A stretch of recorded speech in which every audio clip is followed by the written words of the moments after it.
Dear students, आपने कल part 1 देखा होगा। जिन बच्चों ने नहीं देखा है वो आप पहले वो वाला वीडियो देखिए। उसके बाद यहाँ पे हम लोग आज उसी का पार्ट 2 आगे बढ़ाते हुए आज हम लोग डिस्कस करेंगे 3.2 एक्सरसाइज के पहले के कॉन्सेप्ट। ये वीडियो थोड़ा लंबा हो सकता है लेकिन इसमें बहुत इंपॉर्टेंट टॉपिक है, ये देखना आपको बहुत ज़रूरी है, नहीं तो आगे का आपको कुछ ज़्यादा समझ में नहीं आएगा और आपसे मिस्टेक्स होते रहेंगे। तो ध्यान रखेंगे, बहुत सिंपल है और आप एक एक चीज़ को समझने की कोशिश करिएगा। मैं एक्सप्लेन करूँगा और एग्जांपल्स ले लेके एक्सप्लेन करूँगा, तो आप ध्यान से देखिए। सबसे पहले हम लोग ऑपरेशन मैट्रिक्स में डिस्कस करेंगे आज addition of matrices. Addition of matrices में हम लोगों को बहुत सिंपल सा लॉजिक ध्यान रखना है कि दो मैट्रिक्स तभी ऐड किए जा सकते हैं और दो मैट्रिक्स को ऐड करने पर हमें एक रिजल्टेंट मैट्रिक्स, एक नया मैट्रिक्स सी मिलेगा। लेकिन ये एडिशन तभी पॉसिबल है जब आपका दोनों मैट्रिक्स का ऑर्डर सेम हो, तभी आप ऐड कर पाएंगे। कहने का मतलब, मान लीजिए कि आपके पास ए एक मैट्रिक्स दे रखा है 1 2 3 और यहाँ पे है -1 5 7 और बी मैट्रिक्स आपके पास दे रखा है 1 7 8 4 3 9। ये दो मैट्रिक्स है। तो सबसे पहले हम लोग देखेंगे दोनों का ऑर्डर क्या है। ये 2 × 3 है, 2 रो और 3 कॉलम। ये भी आपका सेम ऑर्डर का होना चाहिए। सेम ऑर्डर का क्यों होना चाहिए? मान लीजिए कि ये अगर 2 × 2 ऑर्डर का होता तो जब एडिशन ऑफ मैट्रिक्स में क्या होता है कि अपने करस्पॉन्डिंग पोजीशन के एलिमेंट्स को ऐड करता है। इन जनरल हम लोग क्या देखते हैं कि मान लीजिए ए आपके पास AIJ है और M × N ऑर्डर का है और बी आपका BIJ है, ये भी M × N ऑर्डर का होगा तभी ऐड करके होगा। और इन दोनों को जब ऐड करेंगे आप, इन दोनों को जब ऐड करेंगे तो जो एक रिजल्टेंट मैट्रिक्स सी आएगा वो होगा CIJ और उसका भी ऑर्डर सेम आएगा। यानी हम लोग क्या समझने की कोशिश करें, दो मैट्रिक्स तभी ऐड होंगे जब दोनों के ऑर्डर सेम होंगे। और ये हम लोग ध्यान रखेंगे कि जो रिजल्टेंट मैट्रिक्स आएगा उसका भी ऑर्डर वही होगा जो इन दोनों के मैट्रिक्स का ऑर्डर है और अपने करस्पॉन्डिंग पोजीशन को ऐड किया जाएगा। तो A + B क्या आएगा, देखिए यहाँ पर आप ऐड कर लीजिए, बहुत सिंपल है। 1 को 1 से ऐड कर लीजिए, 2, ये हो गया 9, ये हो गया 11, ये हो गया आपका 3, ये हो गया 8 और ये हो गया 16। इस तरीके से आप ऐड कर लीजिए। देखिए इसका भी ऑर्डर वही रहा, 2 रो और 3 कॉलम। ध्यान रखिए ऑर्डर में हमेशा पहले रो को लिखा जाता है और कॉलम को बाद में। अब हम लोग देखते हैं मल्टीप्लिकेशन बाय स्केलर। इसका क्या मतलब हुआ? अब हम लोग दूसरे ऑपरेशन में देखेंगे multiplication bye a scalar.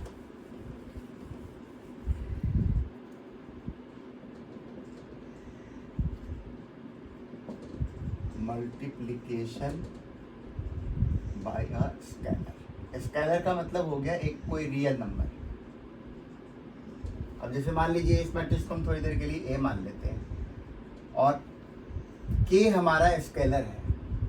K is a scalar. ये K का वैल्यू कुछ भी हो सकता है, कोई भी रियल नंबर आप समझ सकते हैं। तो किसी मैट्रिक्स में यदि आप K से मल्टीप्लाई करेंगे, इसका मतलब K × AIJ, इसका ये मतलब होगा उस मैट्रिक्स के सभी एलिमेंट्स को जाके वो मल्टीप्लाई कर देगा। कहने का मतलब, मान लीजिए यहाँ पे A का वैल्यू, A मैट्रिक्स आपका 2 × 3 ऑर्डर का है और K का वैल्यू हम लोग फॉर द टाइम बीइंग ले लेते हैं, लेट K = 3। तो आपको वैल्यू निकालना है 3A का। तो 3A कैसे निकलेगा? हर एलिमेंट को जाके आप 3 से मल्टीप्लाई करेंगे, एक एक एलिमेंट को मल्टीप्लाई करिए। 3 21 24 और यहाँ पे 12 9 27, ये नया मैट्रिक्स बन गया। ये K का वैल्यू कुछ भी होता है, रूट में होता है, माइनस में होता है, हाफ में होता है। अब K जब -1 होगा, K जब -1 होगा तो हमारे पास उस मैट्रिक्स का -1 × A यानी -A आ जाएगा। इसको हम लोग कहते हैं negative of a matrix. This is called negative of a matrix. ये हम लोग ध्यान रखेंगे। इसका ये मतलब हुआ कि नेगेटिव ऑफ मैट्रिक्स का क्या मतलब, मान लीजिए यही मैट्रिक्स लेते हैं तो -1 से, यानी हर एलिमेंट को जाके माइनस से मल्टीप्लाई कर देंगे, माइनस से साइन को अपोजिट कर देंगे। -1 -7 -8 -4 -3 और -9, यदि हमारा ये मैट्रिक्स है तो आई होप आपको ये क्लियर होगा। अब देखिए इसके बाद हम लोग देखते हैं properties of a matrix addition. कुछ प्रॉपर्टीज हम लोग आज का थर्ड ऑपरेशन हम लोग लिखेंगे प्रॉपर्टीज। बहुत आसान है ये सारे, आप एनसीईआरटी को रेफर कर सकते हैं। जहाँ कहीं भी डाउट होगा आप अपने कमेंट बॉक्स में लिखिए, मैं आपका डाउट क्लियर करने की कोशिश करूँगा। प्रॉपर्टीज और मैट्रिक्स एडिशन, इसमें हम लोग छोटे छोटे 4 प्रॉपर्टी पढ़ेंगे। कॉम्यूटेटिविटी में हम लोगों को क्या समझना है, a प्लस बी करें या b प्लस ए करें, इसके ऑर्डर को बदल नहीं, इधर लिख लें, आंसर सेम आएगा। मान लीजिए हमारे पास a एक मैट्रिक्स ले लेते हैं 1 2 3 4 और b एक मैट्रिक्स ले लेते हैं, स्क्वायर मैट्रिक्स भी लेना होगा क्योंकि सेम ऑर्डर का होगा तभी ऐड होगा। इस बात को नहीं याद, मतलब भूलना नहीं है। -5 3 7 और 6। देखिए इसका क्या मतलब हुआ, a को b से ऐड करेंगे तो आप a को b से ऐड करके देखिए क्या आ रहा है। अपने अपने पोजीशन पे ऐड करेंगे तो क्या हो जाएगा, इसमें a प्लस बी का मतलब हुआ a को पहले रखिए, b को उसके बाद रखिए और ऐड कर दीजिए, तो क्या आएगा रिजल्टेंट मैट्रिक्स बताइए। इसमें आप 1 -5 करेंगे -4, 2 और +3 करेंगे तो 5, 3 और 7 को ऐड करेंगे तो 10, 4 और 7 को ऐड करेंगे तो 10। अब यदि 5 इधर रख देते हैं हम लोग, b को इधर रख दीजिए, -5 3 7 6, अब ऐड करिए a में, बी ए का क्या मतलब हुआ, फिर से आपका यही आंसर आएगा। So this is a plus b plus a as same, this is what is called commutative law of addition of matrices. अब हम लोग देखेंगे b, एसोसिएटिविटी लॉ। ये सारे लॉ है प्रॉपर्टीज ऑफ एडिशन में। एसोसिएटिव का मतलब क्या होता है, आपके पास मान लीजिए 3 मैट्रिक्स को ऐड करना है, a प्लस बी प्लस, पहला शर्त है कि सबका ऑर्डर सेम होना चाहिए। तो यदि हम लोग a प्लस बी को ऐड करें और फिर उसके रिजल्टेंट में एक नया मैट्रिक्स उसी ऑर्डर का ऐड करेंगे, या फिर हम लोग b और c को ऐड कर लें, फिर जा करके यदि हम लोग इसमें एक को ऐड करें रिजल्ट सेम आएगा। आप कंसिडरेशन के लिए कोई सा भी एग्जाम्पल लेकर के इसको वेरीफाई कर सकते हैं, तो कोई बड़ी बात नहीं है। अब हम लोग देखेंगे c, existence of identity, additive identity.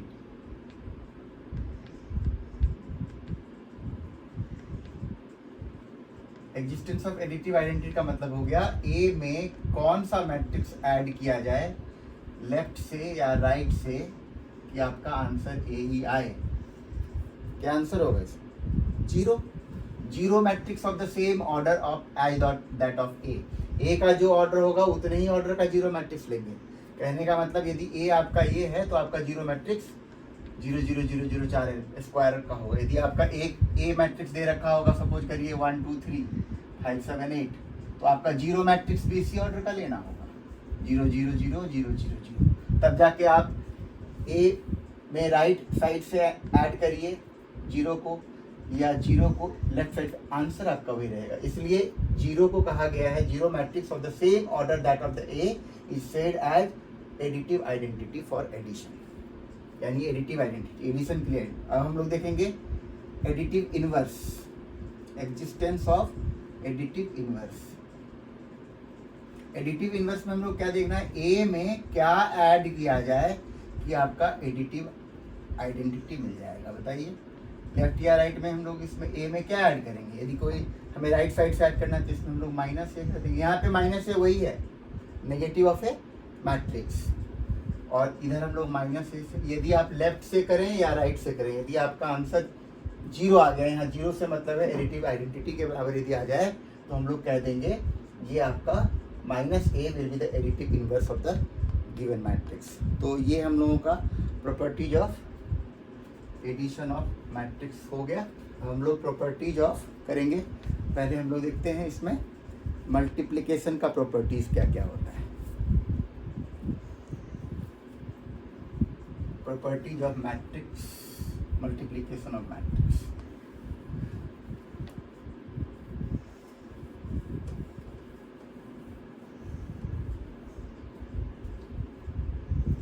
Properties of multiplication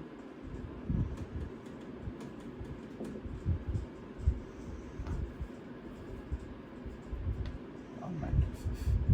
of matrices. इसमें हम लोग ध्यान में रखेंगे कि जो जो आपको प्रॉपर्टी पढ़ना है, सबसे पहले हम लोग देख लेंगे यहाँ पे properties of multiplication of matrix bye a scalar कर लीजिए, बाय अ स्केलर। अभी हम लोग स्केलर मल्टीप्लिकेशन सीखेंगे। मल्टीप्लिकेशन एक अलग प्रॉपर्टी है, ऑपरेशन है, उसको हम लोग बाद में देख लेंगे। मान लीजिए आपके पास कोई भी दो मैट्रिक्स है, given any two matrix of m into n order a and b. A is represented as aij and b matrix is represented as bij, and k and l are scalars.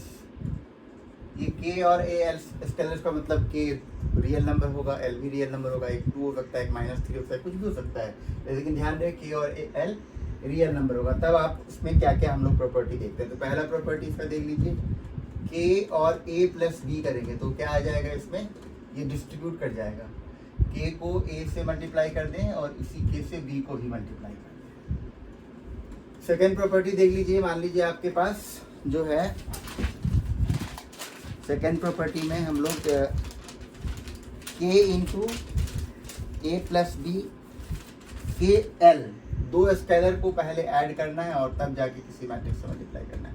तो इसमें matrix distribute कर देगा, इसमें scalar distribute हो गया था, इसमें matrix distribute हो जाएगा। तो ये ध्यान रखना है। इसके ऊपर बहुत सिंपल क्वेश्चंस आते हैं, जैसे फॉर एग्जांपल आपको ए और बी दिया हुआ है, कह देगा कि फाइंड 2a प्लस बी, या कह देगा फाइंड 3a माइनस 2b। तो आपको कुछ नहीं करना है, सिंपल है। आप इसमें क्या करिए, 2 से हर एलिमेंट को मल्टीप्लाई कर दीजिए, तो क्या आएगा। सपोज करिए इसको हम सॉल्व करके एक बार समझने की कोशिश करते हैं क्या निकालने के लिए कह रहे हैं। तो 2a प्लस बी है, तो इसको 2 से मल्टीप्लाई करिए पहले, तो क्या आ जाएगा। 2 से मल्टीप्लाई करना मतलब हर एलिमेंट को मल्टीप्लाई करना। मैट्रिक्स में स्केलर से मल्टीप्लिकेशन का यही मतलब है। तो सबको हमने 2 से मल्टीप्लाई कर दिया, अब क्या करना, तब जाके b के साथ ऐड करना है। -5 3 और 7 6। अभी एडिशन आपके लिए बहुत आसान है, अपने अपने पोजीशन पे जाके ऐड करना होता है। 2 - 5 -3, 4 और 3 7 का हो जाएगा, 6 और 7 ऐड कर 13 आ जाएगा, 8 और 6 को ऐड करेंगे आप तो 14 आ जाएगा। इस तरीके से आपका जो है, आई होप ये क्लियर होगा, ठीक है। और आगे हमारे इसमें और क्या टॉपिक रह गया, मैट्रिक्स में हम लोग देखेंगे किस तरीके से मल्टीप्लिकेशन ऑफ मैट्रिसेस, यानी बेटर होगा उसको हम लोग मैट्रिक्स का मल्टीप्लिकेशन ना कहें बल्कि प्रोडक्ट ऑफ मैट्रिसेस कहें तो ज़्यादा बेहतर है। देखिए बहुत इंपॉर्टेंट प्रॉपर्टी है। बाकी आगे के सारे जो हैं मैट्रिसेस में बहुत इंपॉर्टेंट पार्ट है। आपसे मैट्रिक्स स्केलर मल्टीप्लिकेशन देखा है और अभी हम लोग मल्टीप्लिकेशन ऑफ मैट्रिसेस करेंगे। मल्टीप्लिकेशन ऑफ मैट्रिसेस, या फिर हम लोग इसको प्रोडक्ट कहें तो ज़्यादा बेहतर है। ये हम लोग ध्यान रखेंगे, ये हमारा प्रॉपर्टी जो चल रहा है, फोर्थ प्रॉपर्टी चल रहा है। इसमें हम लोगों को क्या देखना है, सपोज करिए let a is a matrix a i j of order m cross n and b is a matrix of order b i j of order r into s ले लेते हैं। दोनों का ऑर्डर अलग अलग है। अब देखिए ये मैट्रिक्स का प्रोडक्ट निकालने में खास ध्यान रखना है, इन दोनों का मैट्रिक्स का मल्टीप्लिकेशन होगा या नहीं होगा। सबसे पहले ये a b product is possible if and only if n is equal to r and if it is possible then the resultant, the order of resultant matrix c, suppose करिए एक नया मैट्रिक्स जो हमें बना वो सी बन गया, दोनों का प्रोडक्ट पॉसिबल होने के बाद, तब उसका ऑर्डर क्या आएगा, एम और एस। इस बात को समझना है, फिर से बता रहा हूँ, दो मैट्रिक्स का मल्टीप्लिकेशन तभी पॉसिबल होता है जब ये दोनों इक्वल है, ठीक है। और ये जब दोनों इक्वल होगा तभी हम लोग आगे मल्टीप्लाई करेंगे, और मल्टीप्लाई यदि हो जाएगा तब जो नया मैट्रिक्स, जो रिजल्टेंट मैट्रिक्स आएगा उसका ऑर्डर क्या होगा, तो उसका ऑर्डर, इसका क्या बच गया, रो बच गया, और दूसरे वाले का कॉलम बच गया, तो रिजल्टेंट मैट्रिक्स का जो ऑर्डर होगा m इंटू एस हो जाएगा। कहने का मतलब दो मैट्रिक्स का मल्टीप्लिकेशन तभी होता है, ये एक ऑर्डर्ड मल्टीप्लिकेशन है, ध्यान रखिए। हम लोग देखेंगे कि A B is generally not equal to B A. हम लोग अलजेब्रा में क्या पढ़ते हैं, रियल नंबर में, कि 2 into 3 is equal to 3 into 2, दोनों में 6 आंसर आएगा। लेकिन मैट्रिक्स के मल्टीप्लिकेशन में जरूरी नहीं है कि इसको भी हम लोग साबित करने की कोशिश करेंगे। मे और may not be equal, even if they are possible it may not be equal. हम लोग अलजेब्रा में क्या पढ़ते हैं कि दो नंबर का प्रोडक्ट यदि 0 है तो इधर a इज 0 और b इज 0 और बोथ आर जीरोस।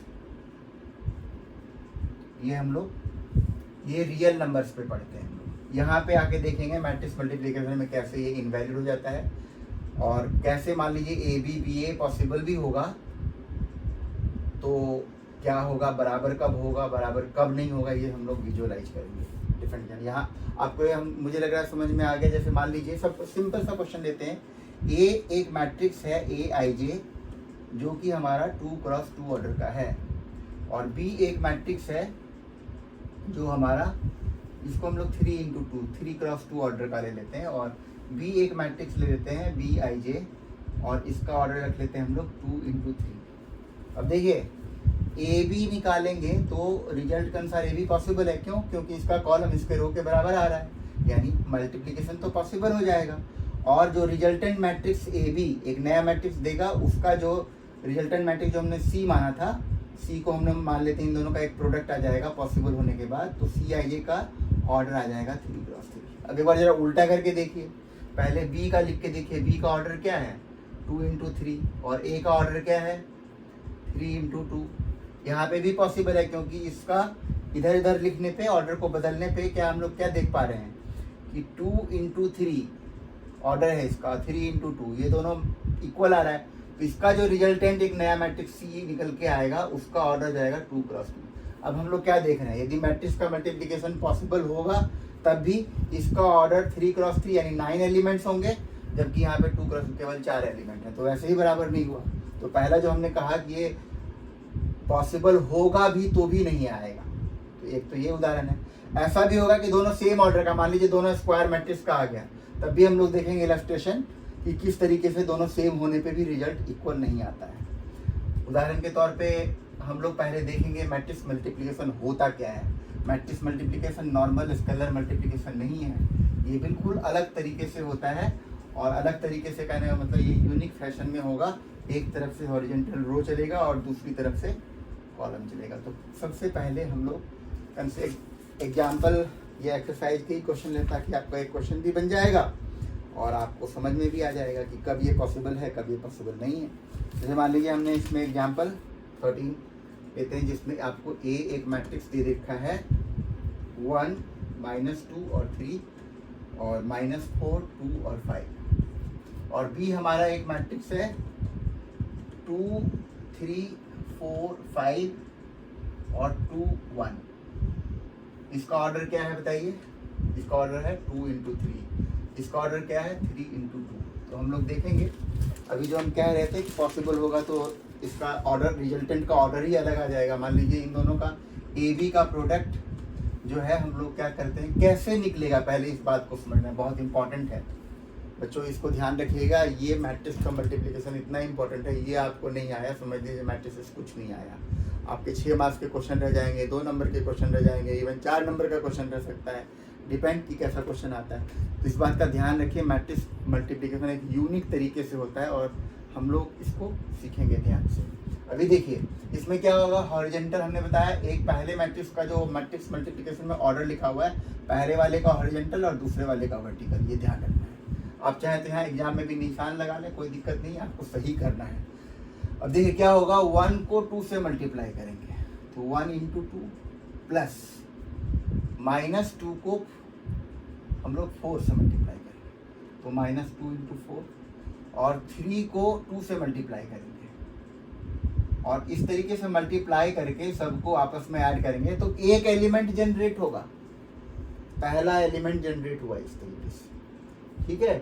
अभी देखिए इसी तरीके से हम लोग क्या करेंगे, अभी हम लोग इसके साइड को कवर बाद में करेंगे, देखना कितना लंबा जाता है। अब क्या करेंगे, इसका पहला हॉरिजॉन्टल का पहला रो लेंगे और इसका सेकंड कॉलम लेंगे तो क्या होगा, 1 को 3 से मल्टीप्लाई करेंगे, इसी तरीके से माइनस 2 को 5 से मल्टीप्लाई करेंगे और 3 को 1 से, और बीच में इन सबको ऐड करके हम लोग निकाल लेंगे एलिमेंट क्या। इसी तरह से आप सेकेंड रो में आ जाइए और इसका फर्स्ट कॉलम लीजिए, minus 4 into 2 plus 2 into 4 plus 5 into 2। Hope आपको समझ में आ रहा होगा, इधर से जा रहे हैं इधर से ले रहे हैं, पहला पहले को मल्टीप्लाई किया, दूसरा दूसरे को किया, तीसरा तीसरे को किया और सबको ऐड कर दिया तो एक एलिमेंट जनरेट हुआ यहाँ से। अब इसी तरीके यहाँ से सेकेंड कॉलम लीजिए, सॉरी यहाँ से सेकेंड रो लेंगे और इधर सेकेंड कॉलम लेंगे, क्या होगा, माइनस 4 को 3 से मल्टीप्लाई करेंगे, माइनस 4 को 3 से मल्टीप्लाई करेंगे प्लस 2 को 5 से मल्टीप्लाई करेंगे प्लस 5 को 1 से मल्टीप्लाई करेंगे। ध्यान रखिए ये कोऑर्डिनेशन यदि आपका जरा सा भी मिसमैच हुआ तो आपका सारा नंबर गलत, इसलिए इसको ध्यान से हम लोग देखेंगे कर क्या रहे हैं।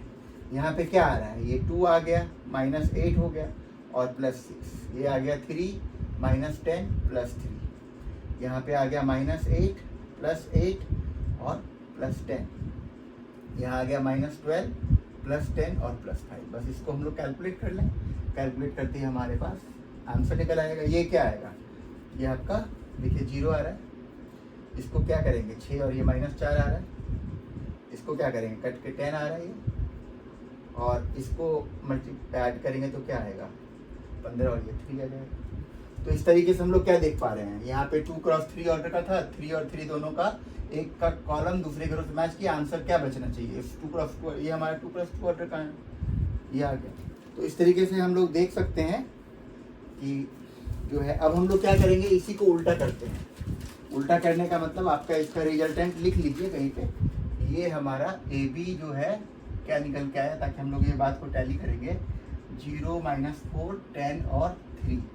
अब हम लोग निकालेंगे इसी में बी ए निकालने के लिए क्या करना होगा, पहले कि बी को लिखना होगा और बाद में ए को लिखना होगा। तो ऐसा करते हैं, बी हम इधर लिख देते हैं, बी क्या दे रखा है 2 3 4 5 और 2 1। अब क्या होगा, हम लोग को निकालना है बी ए।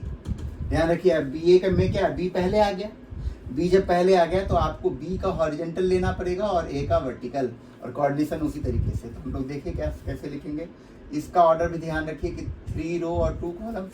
अब यहाँ पे क्या है, दोनों का इसका कॉलम इसका रो मैच कर रहा है, आपका आंसर 3 क्रॉस 3 9 एलिमेंट्स आने वाले हैं, तो ये ध्यान रखिए। अभी देखिए क्या हो रहा है, 2 इंटू 1 तो 2 मैं डायरेक्ट लिख रहा हूँ और प्लस 3 इंटू माइनस 4, ये माइनस 12 हो गया, एक एलिमेंट जनरेट हुआ। इसी तरीके से इसको लेंगे और सेकंड कॉलम से मल्टीप्लाई करेंगे, तो 2 into minus 2 minus 4, 3 into 2 plus 6, इसी तरीके से 2 इंटू 3 6, 3 इंटू 5 15। इस तरीके से हमारा पहला रो जनरेट हो गया। अब यहाँ से सेकेंड रो उठाएंगे फर्स्ट कॉलम को, 4 into 1 4, 5 into minus 4 minus 20, 4 into minus 2 minus 8 और 5 इंटू 2 10। इसी तरह से 4 इंटू 3 12 और 5 इंटू 5 25। अब देखिए 2 से मल्टीप्लाई करेंगे, ये आ गया 2 इंटू 1 2, 1 इंटू दिस माइनस 4, ये हो गया माइनस 4 और ये प्लस 2, ये 6, ये प्लस 5। समझ रहे होंगे कोऑर्डिनेशन, यहाँ से पहला लिया तो इधर का पहला, ये दूसरा, इधर से दूसरा, इस तरीके से। अब देखिए इसका रिजल्टेंट मैट्रिक्स क्या आ रहा है, सबको ऐड करिए और आपको 9 एलिमेंट, ऐसे ही नहीं ऑर्डर ही बराबर नहीं तो मैट्रिक्स कहाँ से बराबर होगा। तो इस बात को हम लोग देख पा रहे हैं कि ए बी भी पॉसिबल है, बी ए भी पॉसिबल है, लेकिन आप इसके रिजल्टेंट मैट्रिक्स को देख लीजिए, ऑर्डर ही बराबर नहीं है तो इसकी बराबरी की बात ही नहीं कर सकते, क्योंकि हमने आपको कल बताया था इक्वालिटी ऑफ मैट्रिक्स में क्या होना चाहिए कि सबसे पहला कंडीशन है दोनों सेम ऑर्डर का होना चाहिए। यहाँ सेम ऑर्डर के रूल को ही फॉल्ट कर गया है। तो अब देखिए ये क्या क्या आ रहा है यहाँ पे -10, यहाँ पे आ रहा है 2, ये आ रहा है 21, ये आपका है -16, 2, 37, ये आपका हो गया -2 और ये आ गया 11। तो इस तरीके से बच्चों हम लोग देख पा रहे हैं इसका ऑर्डर जो है, जहाँ पे इसका ऑर्डर 2x2 आ रहा था, यहाँ पे हमारा 3x3 आ गया। तो हम लोग एक इलस्ट्रेशन भी देख लिया कि किस तरीके से। तो हम लोग बड़े आराम से इसके प्रॉपर्टीज में क्या कहेंगे, प्रॉपर्टीज में भी हम लोग बताएंगे कि matrix multiplicative is not commutative. Multiplication of matrices is non commutative. Non commutative का मतलब इन जनरल ए बी जो है बी ए के बराबर नहीं होगा।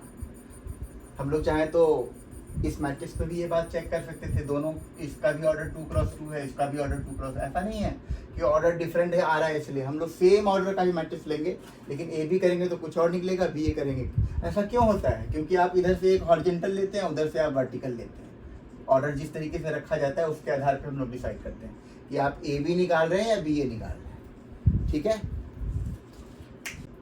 हाँ बच्चों, अब देखिए, अब हम लोग जो है एग्जाम्पल 14 NCERT का, जिससे हम लोग ये समझने का प्रयास करेंगे कि A B not equal to B A, और ए मैट्रिक्स आपको दे रखा है, बी मैट्रिक्स भी दे रखा है, दोनों सेम ऑर्डर का है, दोनों तरफ से पॉसिबल होगा। कहने का मतलब आप ए बी भी निकाल सकते हैं, ए बी डायरेक्ट भी निकाल सकते हैं, बहुत आसान है। 1 को 0 से मल्टीप्लाई करेंगे 0, 0 को 1 से मल्टीप्लाई करेंगे क्या आ जाएगा, ये 0। फिर 1 को 1 से मल्टीप्लाई करेंगे 0 को, जो तो ये 1 आ गया। 0 से 0 को मल्टीप्लाई करेंगे और -1 तो ये -1 आ जाएगा। अब इसी तरह 0 से इसको मल्टीप्लाई करिए तो ये 0 आ जाएगा। तो क्या देख रहे हैं आप, a B is equal to possible भी है, ये सभी 2x2 ऑर्डर का मैट्रिक्स था, आंसर भी 2x2 का आया। अब हम लोग देखते हैं कि बी ए क्या आता है। तो बी ए के लिए क्या बताया था, बी यहाँ पे लिखा है तो ए को बगल में लिख डालिए पहले। ए क्या दे रखा है आपको, 1 0 0 -1। अब आप इसको मल्टीप्लाई करिए दोबारा से, ये क्या आ रहा है चेक करिए। डायरेक्ट कर लेते हैं हम लोग, बहुत आसान है। 0 को 1 से करेंगे 0, 1 को 0 से, दोनों को ऐड करेंगे तो 0 आएगा। अब 0 को 0 से करेंगे, इसको करेंगे तो ये -1 आ जाएगा। 1 को 1 से करेंगे तो 1 आ गया, और 1 को 0 से करेंगे और 0 को इससे करेंगे तो 0 आ गया। देखिए दोनों मैट्रिक्स में क्या देख पा रहे हैं आप, दोनों पॉसिबल है, दोनों का ऑर्डर भी सेम आया, लेकिन दोनों आपस में बराबर नहीं आया। ठीक है, तो हम लोग ऐसा नहीं कह सकते। अभी जो इससे पहले वाला एग्जाम्पल बताया था उसमें हमने बताया था कि मैट्रिक्स का मल्टीप्लिकेशन पॉसिबल था, लेकिन उसका ऑर्डर अलग अलग आ गया तो कह दिया बराबर। ऑर्डर मैट्रिक्स का मल्टीप्लिकेशन ऑर्डर पॉसिबल है, ए बी निकाले बी ए निकाले, फिर भी आंसर बराबर नहीं आ रहा है। यहाँ पे यहाँ -1, वहाँ पे वहाँ -1, पोजीशन वाइज डिफरेंट हो गया। अब हम लोग देखते हैं एक ऐसा एग्जाम्पल लेंगे जिसमें हम लोगों का A B is equal to B A के बराबर आ जाए। फॉर एग्जाम्पल हम लोगों को ये साबित करना है, एग्जाम्पल 14 नहीं है, हम लोग इस उसमें तो ये जरूरी नहीं है कि हमेशा a B not equal to b आएगा। ऐसा हो सकता है कि मैट्रिक्स इस ढंग से दिया होगा कि आपका जो है ये दोनों बराबर आएगा। तो इसके लिए देख लीजिए, नोट्स में दिया हुआ है। मान लीजिए हमने यहाँ पे 1 0 0 2 ले लिया, और आपने बी एक मैट्रिक्स ले लिया 3 0 और 0 8 4। अब देखिए इसमें क्या है, इसको आप यदि आप ए बी मल्टीप्लाई करें तो भी आंसर ए बी क्या आएगा, 3 और ये 0 और ये भी 0, क्योंकि 0 से 3 और 2 से 0, और इसको करेंगे तो 8। यदि आप इसके बगल में रख दीजिए ए को, यानी 1 0 0 2 रखिए। अब मल्टीप्लाई करके देखिए कि बी ए क्या आ रहा है, तो बी ए क्या आएगा, 3 × 1 3 और 0 0 जाएगा। इसी तरीके से आपका ये 0 और ये भी आपका 0 और ये भी 0, और फिर इधर से करेंगे तो 0 और ये 8। क्या देख पा रहे हैं, दोनों सेम मैट्रिक्स है। दो मैट्रिक्स इक्वल कब होता है, ऑर्डर बराबर और उसके एंट्री पोजीशन वाइज बराबर, यानी करस्पॉन्डिंग एंट्रीज बराबर। तो इस तरीके से हम लोग अलजेब्रा में हम लोगों ने क्या पढ़ा था, अलजेब्रा में पढ़ा था कि दो मैट्रिक्स को जब मल्टीप्लाई करते हैं तो उनका रिजल्टेंट जो है 0 आएगा। तो इसका मतलब एक नंबर को 0 होना पड़ेगा। इन रियल नंबर आपको बताया था थोड़ी देर पहले कि ए और बी रियल नंबर पे ध्यान रखेंगे, ए बी रियल नंबर होगा तभी ये पॉसिबल है। इफ ए डॉट बी यानी A multiplied by B equal to 0, then इधर ए इज 0 और बी इज 0 और बोथ में बी 0। अभी हम लोग देखते हैं यहाँ पे मैट्रिक्स में ये चीज नहीं होगा। हमारे पास दो मैट्रिक्स इस तरह से दिया हुआ है, एग्जाम्पल 15 है। एग्जाम्पल 15 इसी बात को साबित करने के लिए है कि अलजेब्रा में ऐसा नहीं हो सकता। जैसे मान लीजिए ए भी 0 नहीं है और बी भी 0 नहीं, लेकिन उसका रिजल्टेंट मैट्रिक्स 0 आ रहा है। ये आपका ये एक मैट्रिक्स दे दिया और बी एक मैट्रिक्स दे रखा है 3 5 0 0। अब देखिए इसमें ध्यान से, इसमें पहला कॉलम 0 है, इसमें दूसरा रो 0 है। यदि आप इसमें ए बी निकालते हैं तो सारे 0 0 हो जाएंगे। हमने क्या देखा, ए हमारा 0 मैट्रिक्स नहीं था, बी भी हमारा 0 मैट्रिक्स नहीं था। 0 मैट्रिक्स होने के लिए क्या होना चाहिए, सारे एलिमेंट 0 होने चाहिए, तो ऐसा तो नहीं है। तो हम लोग यहाँ पे फिर भी क्या देख पा रहे हैं, ए और बी को जब मल्टीप्लाई किया तो एक 0 मैट्रिक्स आ गया। तो देखिए रियल नंबर पे जो है यहाँ पे वो वर्क नहीं करता है, तो ध्यान रखिए हमारा ऐसा सिचुएशन भी आ सकता है। बाकी इसमें अब है प्रॉपर्टीज ऑफ मैट्रिक्स मल्टीप्लिकेशन, ये लास्ट है टॉपिक आज का। तो हम लोग देखेंगे, कम्यूटेटिविटी के बारे में पढ़ ही लिया, तो प्रॉपर्टीज, आई होप ये 6th चल रहा होगा। Properties of matrix multiplication. Properties of matrix multiplication में सबसे पहले हम लोग देखेंगे एसोसिएटिविटी। एसोसिएटिविटी का मतलब हो गया ए बी और सी, इधर भी है ए बी और सी, इसमें ए बी को मल्टीप्लाई करके और इधर बी सी को मल्टीप्लाई करके। ये पहले से प्रायर क्राइटेरिया है कि ये सारे मैट्रिक्स मल्टीप्लिकेशन पॉसिबल होंगे, यानी इसका ऑर्डर इस ढंग से दिया गया होगा कि आप एक पहले वाले का कॉलम और दूसरे वाले का रो इक्वल कर लें, फिर जो रिजल्टेंट आएगा इसके रो से बराबर हो जाएगा। यानी मैट्रिक्स पॉसिबल हो, ए बी का ऑर्डर इस तरह से दिया हो कि पॉसिबल हो, तब क्या हम लोग इन दोनों को एसोसिएट कर देंगे तो बिल्कुल बराबर आएगा। इसी तरीके से हमारा है डिस्ट्रीब्यूटिविटी। इसमें क्या है, ए मैट्रिक्स को यदि आप बी प्लस सी से मल्टीप्लाई करते हैं तो आप इसी ऑर्डर में ए बी और ए सी को मल्टीप्लाई करिए, बराबर आएगा। डिस्ट्रीब्यूट हो गया मैट्रिक्स मल्टीप्लिकेशन। तो एक ये प्रॉपर्टी है, इसका आप लेफ्ट और राइट भी समझ लीजिए। ये हमने लेफ्ट साइड से मल्टीप्लाई किया है, मान लीजिए आपके पास दूसरा कोई ए बी और सी इसको डिस्ट्रीब्यूट करना चाह रहे हैं तो अब सी डिस्ट्रीब्यूट होगा, लेकिन ये बाद में ही रहेगा, राइट हैंड साइड में रहेगा। ऑर्डर बड़ा इंपॉर्टेंट है मल्टीप्लिकेशन, क्योंकि ये देखिए ये राइट साइड से मल्टीप्लाई हो रहा है, तो ये ए को सी से, इसको सी ए लिख देंगे तो गड़बड़ हो जाएगा। इसी प्रकार ये ए बी है तो ए बी ए सी, बड़ा इंपॉर्टेंट है ऑर्डर, आपको बताया मैंने क्यों, क्योंकि इन जनरल कम्यूटेटिव तो होता नहीं है। अब है existence of multiplicative identity. Multiplicative identity ये क्या है, आप अलजेब्रा में क्या पढ़े थे, किसी नंबर को किस नंबर से मल्टीप्लाई करें, मतलब किसी मैट्रिक्स को किस चीज से मल्टीप्लाई करें कि वो मैट्रिक्स आपका सेम आए, लेफ्ट से करें या राइट से करें। तो अलजेब्रा में क्या होता था, रियल नंबर 1, यहाँ पे हम लोग मैट्रिक्स को 1 के लिए यूनिट मैट्रिक्स लेंगे, यानी identity matrix of the same order, जिस ऑर्डर का ये मैट्रिक्स होगा उसी ऑर्डर का। और ये हम लोग देखेंगे कि ये आइडेंटिटी जो है स्क्वायर मैट्रिक्स होता है, तो इसके लिए कंपलसरी उसी ऑर्डर का ये मैट्रिक्स होना चाहिए जिस ऑर्डर का मैट्रिक्स ए है। तो इस तरीके से हम लोग ये प्रॉपर्टी सारे एग्जाम्पल से वेरीफाई करें। देखिए आपको मैं मार्क करा देता हूँ, जो क्वेश्चन एग्जाम में पूछे जाते हैं बहुत इंपॉर्टेंट हैं। एग्जाम्पल नंबर 19 एक्सरसाइज 3.2 में 1 2 3 तक में आपको कोई दिक्कत नहीं आएगा, लेकिन 3 के क्वेश्चन जरूर करिएगा, जिससे कि आपको मल्टीप्लिकेशन में किसी तरह का कोऑर्डिनेशन जो करना होता है उसमें दिक्कत नहीं आए। यदि किसी प्रकार का डाउट हो ज़रूर पूछें, कमेंट बॉक्स में लिखें, ईमेल के जरिए लिखें, और आज मैं अपना ईमेल भी लिख दूंगा, आप ईमेल पे या फिर व्हाट्सएप पे आप हमारे साथ कनेक्ट हो सकते हैं। और मैं आपको मार्क करा दूँ इसमें क्या इंपॉर्टेंट है। क्वेश्चन नंबर 7 बहुत इंपॉर्टेंट है। देखिए क्वेश्चन नंबर 7 में हम ज़्यादा डिटेल में नहीं जाएंगे, एक्सरसाइज 3.2 में जो आपको इंपॉर्टेंट क्वेश्चन उसको मार्क करा देता हूँ, आप इसे करिए, आपको जो डाउट है पूछें। इंपॉर्टेंट क्वेश्चन जो हमारे जो रह जाएंगे, जो बोर्ड में आते हैं और हमेशा आते रहेंगे, वैसे क्वेश्चन है हमारे बुक में। एनसीईआरटी बहुत इंपॉर्टेंट है, उस वजह से यदि हम लोग एनसीईआरटी को कंसंट्रेट करें, इसलिए मेरा फोकस जो होगा वो एनसीईआरटी के ऊपर ही आधारित होगा। तो मैं आपको क्वेश्चन नंबर 7 मार्क करा रहा हूँ। सो क्वेश्चन नंबर 7 8 9 सभी एक जैसे हैं, इन सबको करेंगे आप, इसमें कोई दिक्कत आएगी आप पूछेंगे। क्वेश्चन नंबर 13 बहुत इंपॉर्टेंट है। क्वेश्चन नंबर 15 16 17 15 और 17 बार बार पूछा गया है एग्जाम में। 18 बहुत इंपॉर्टेंट है, और 21 और 22 जो क्वेश्चंस हैं ये आपके एमसीक्यू के लिए है, एमसीक्यू फॉर्म में ही दिया हुआ है, ऑर्डर के ऊपर, मैट्रिक्स के मल्टीप्लिकेशन के ऊपर दिया हुआ है। और 19-20 क्वेश्चन भी इंपॉर्टेंट हैं, जो कि वर्ड प्रॉब्लम को पहले कन्वर्ट करके मैट्रिक्स इन्फॉर्मेशन में लिखना है। जैसे कि आपको मैंने कल पार्ट 1 में दिया था, फौजिया, सिमरन और एक और था उसमें राधा, फौजिया और सिमरन के ऊपर एग्जाम्पल। तो वर्ड प्रॉब्लम को कैसे मैट्रिक्स में कन्वर्ट करेंगे।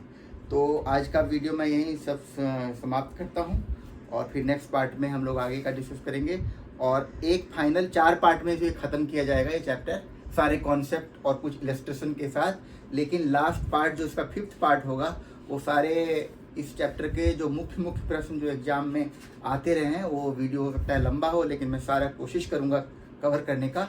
एग्जाम्पल्स आप खुद भी कर सकते हैं, और जिस तरह का कोई भी दिक्कत आए आपको मैंने बताया।